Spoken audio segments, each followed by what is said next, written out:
ગાંધીધામ પૂર્વ કચ્છ એસપી કચેરી ખાતે કચ્છ જિલ્લા મહિલા કોંગ્રેસ દ્વારા નશા વિરુદ્ધ રેલી કાઢીને આવેદનપત્ર આપવામાં આવ્યું હતું। રાધાબેન ચૌધરીની આગેવાની હેઠળ મહિલાઓ સાથે ગાંધીધામ તથા જિલ્લા કોંગ્રેસ આગેવાનો જોડાયા હતા।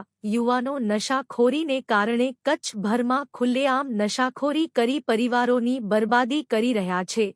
ખાસ તો ગરીબ અને પછાત વર્ગના લોકોના ઘરોમાં આ દૂષણથી મહિલાઓનું ઉત્પીડન થતું હોય છે।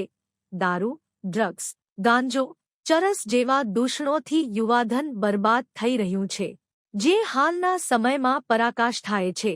પોલીસ પોતાની ફરજ ચૂકી હપ્તાખોરી કરી રહી છે, એ રોકવા આવેદનપત્ર આપી જરૂર પડશે તો કચ્છની મહિલા કોંગ્રેસ રણચંડી બની જનતા રેડ કરીને દારૂના અડાઓ બંધ કરાવશે।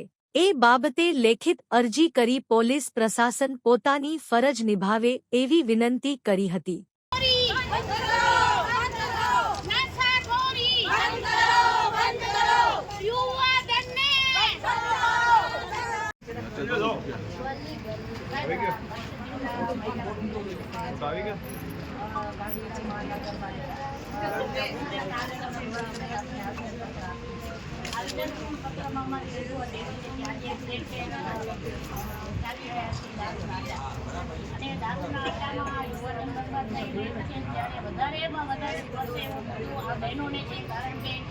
લગભગ શ્રમ વિસ્તારમાં ભાઈઓ આ જે દેશી દારૂ પીતા હોય છે અને એની વસ્તુઓ તો લગભગ 18 વર્ષનો છોકરો જો એના કને નોકરી નથી, એના સાથે જે ડ્રગ્સના માફિયાઓ છે ને એમને ડ્રગ્સ દીધું, એને ગાડી હલાવીને એને ક્યાંક ઠોક્યા પછી એના મા બાપને જાણ કરવામાં આવી હતી। હું નામ નથી લેતો, નથી હું કોઈ કહેવા માંગતો, શું કામ? કારણ કે એમના મા બાપ જ મને કીધું એમની ઇજ્જત આબરૂ જાય છે।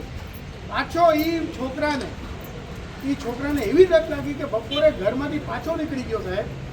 એ ડ્રગ્સવાળા સાથે ગયો મળવા, પાછો ડ્રગ્સ પરચેસ ગયો ને કરવા, તો ડ્રગ્સ જે દે છે ને એના સાથે મારામારી થઈ છે। એક ખાનગી હોસ્પિટલમાં રાતને એને એડમિટ કરવામાં આવ્યો, એ બચી ગયો। 18 વર્ષનો છોકરો।